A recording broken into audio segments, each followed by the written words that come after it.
अश्वत्थामा ने ब्रह्मास्त्र का प्रयोग किया। तो अर्जुन तो सर्वगुण संपन्न थे, जब ब्रह्मास्त्र चला दिया तो गोविंद ने कहा तू क्यों घबराता है, तू भी ब्रह्मास्त्र चला। तो अर्जुन ने ही ब्रह्मास्त्र चला दिया। ऋषिवर आए, उन्होंने कहा हे नारायण, क्या अभी सृष्टि को महाप्रलय में बदलना है? दोनों ब्रह्मास्त्र आपस में टकरा जाएंगे तो पृथ्वी रसातल को चली जाएगी, इसलिए इनको रोकिए। तुरंत भगवान ने अर्जुन को इशारा किया, ब्रह्मास्त्र को शांत कर दीजिए। तो अर्जुन ने अपना ब्रह्मास्त्र शांत कर दिया, अपने तरकस में ले लिया।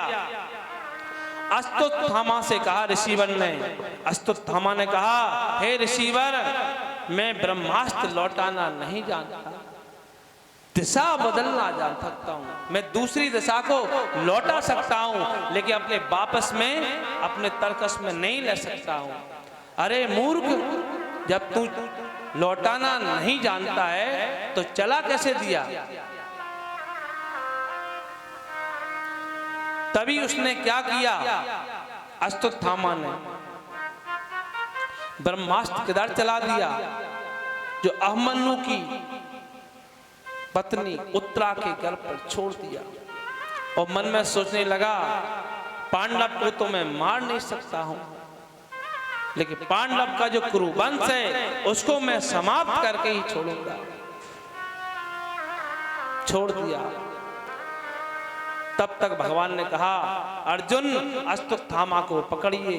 ले गया, द्रौपदी के सामने पटक दिया। भगवान ने कहा इसको पकड़ो मत, बांधो मत, आतताई को। जो क्रांतिकारी होते हैं, जहां जिस जगह पकड़े जाएं उसी जगह इसको खत्म कर देने चाहिए, नहीं तो कोर्ट कचहरी में जाओगे, फैसला सुनाया जाएगा, तारीख बढ़ती चली जाएगी।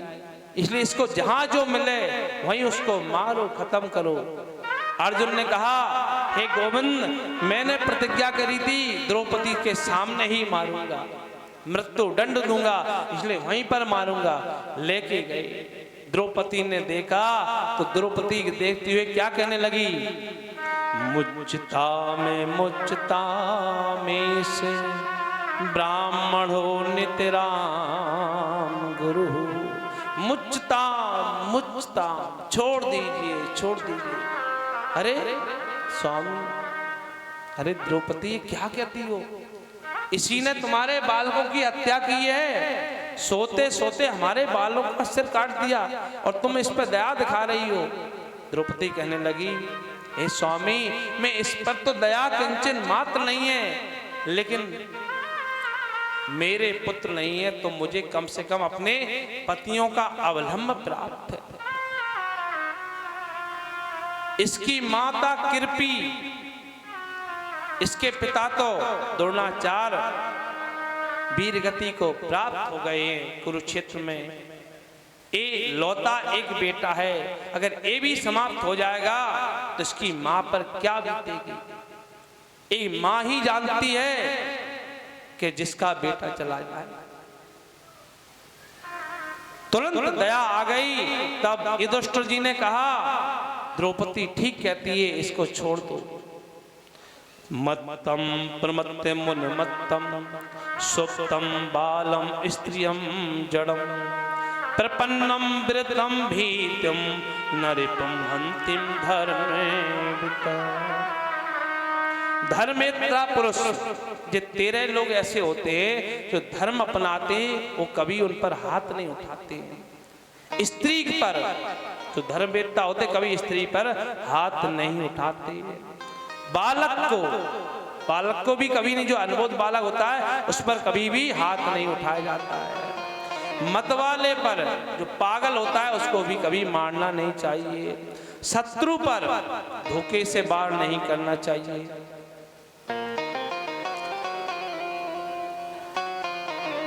इसी प्रकार 13 लोगों का वर्णन किया गया। सारैसो धनुर्वेदा सा विसर्गोप संयमः। द्रौपदी ने कहा अरे स्वामी, आपके गुरुदेव द्रोणाचार्य ने आपको जितने भी रहस्य थे सारे रहस्य बता दिए। वही गुरुदेव पुत्र रूप में आप आए हुए हैं, उनका तुम ऐसे अपमान कर रहे हो, ऐसे तिरस्कार कर रहे हो, इनको छोड़ दीजिए, छोड़ दीजिए। तब नकुल सहदेव की आंख टेढ़ी हो गई। उन्होंने कहा हम छोड़ने वाले नहीं हैं। भीम भैया भी कहने लगे सबकी ओर से बच सकता है, लेकिन मेरा गदा से बचने वाला नहीं है, मैं इसे मृत्यु दंड ही दूंगा। तब बहुत प्रकार से समझाया। तस्मा शास्त्रम प्रमाणम ते कार्य व्यवस्थितहु। क्या करना चाहिए, क्या नहीं करना चाहिए, हे गोविंद अब आप क्यों मौन खड़े हैं, बताइए तो सही, मैं क्या करूं, बड़ी दुविधा में पूरा कुरुवंश फंस गया। तब भगवान क्या कहते हैं, भगवान कह रहे हमसे पूछ रहे हो, तो भगवान जवाब दे रहे हैं ब्रह्म बंधुर्न हंतव्यम आतताई बलार्नः मयि भूभे मामनातम परिपायानुशासनम। हे अर्जुन, ब्रह्म बंधुर्न हंतव्यम, ब्राह्मण कितना ही अधम हो उसका कभी वध नहीं किया जाता है। ब्रह्म बंधुर्न हंतव्यम आतताई बदार्नः, और आतताई कोई भी हो उससे छोड़ना मत। अब दोनों बात कह दी। जब अर्जुन ने कहा जय हो भगवान, ऐसे न्यायाधीश हो, ये ब्राह्मण है, वध के योग नहीं है, ले आतताई है, बदार्ण, अब मैं क्या करूं। तब गीता का उपदेश दिया था कुरुक्षेत्र में, वो सूत्र याद आ गया अर्जुन को, और सोचने लगे कि माननीय जो पुरुष होते हैं, जो श्रेष्ठ पुरुष होते हैं, उनका अपमान कर दो, भरी सभा में अपमान कर दो, तिरस्कार कर दो, मरने के समान ही हो जाता है। इज्जत उसकी जाती है जिसकी इज्जत हो, जिसकी हो ही नहीं उसकी जाएगी क्या। वो सूत्र याद आ गया। तुरंत अर्जुन ने कटारी निकाली और अश्वत्थामा के जो मस्तक पर जो चमक रही थी मणि वो निकाल दी, रक्त बहने लगा, दाढ़ी मूछ मोड़ दी और धक्का मार के शिविर से बाहर निकाल दिया। उसके तो मरने के समान नहीं हो गया। अश्वत्थामा बलिर्व्यासो हनुमानश्चा विभीषणा कृपा परशुरामश्चा सप्त जीव चिरजीवना। अश्वत्थामा आज भी जीवित हैं। अश्वत्थामा बलि महाराज, अश्वत्थामा बलि व्यासो, व्यास जी महाराज, अश्वत्थामा बलि व्यासो हनुमानश्चा विभीषणा, विभीषण जी, हनुमान जी, अश्वत्थामा बलि व्यासो हनुमानश्चा विभीषणा कृपा परशुरामश्चा सप्त जीव चिरजीवना। ये सातों का नामों का जो स्मरण करता है उसकी कभी अकाल मृत्यु नहीं होती है। जब जो मनाया जाता है जन्म उत्सव मनाते हैं अपन, किसी का जो हैप्पी बर्थडे जिसको बोलने लगे हैं, यही श्लोक बोलना चाहिए तो उसकी दीर्घ आयु होती चली जाती है। ये वचन याद आ गया, तुरंत धक्का मार के बाहर निकाल दिया। अब अश्वत्थामा सोचने लगा मेरा ही, मैं भी अपने पिता से उत्पन्न हूं तो इस कुरु वंश को समाप्त कर दूंगा। ब्रह्मास्त्र उसने छोड़ ही दिया था। इधर उत्तरा देवी घबराने लगी, झटपटाने लगी। अब भगवान तो तैयार हो गए द्वारका जाने के लिए।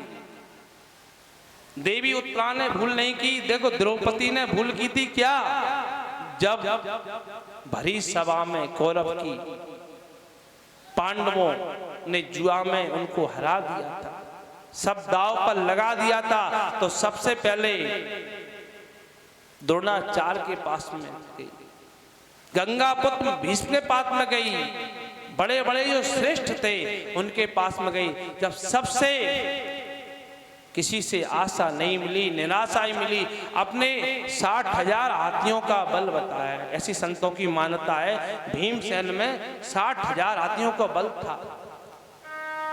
वो भी गर्दन को झुकाए बैठे हुए। बड़ा भाई ऐसा होता है, बड़े भाई ने कह दिया चुप रहिए। आजकल कोई मानने वाला है ऐसी बात कि सब कुछ चला गया, लेकिन फिर भी छोटे, वो भी सामर्थ्यवान थे, रोक सकते थे, लेकिन उसने कुछ जवाब नहीं दिया। चारों पांडव चुपचाप सहते रहे अत्याचार, बड़े भाई के कारण के बड़े भाई ने ये निर्णय ले लिया है। चारों हाथ से निराशा काशी ने घेर लिया। ये भूल उत्तरायण नहीं की, तुरंत गोविंद की शरण में जाने के लिए उद्यत हुई। उधर गोविंद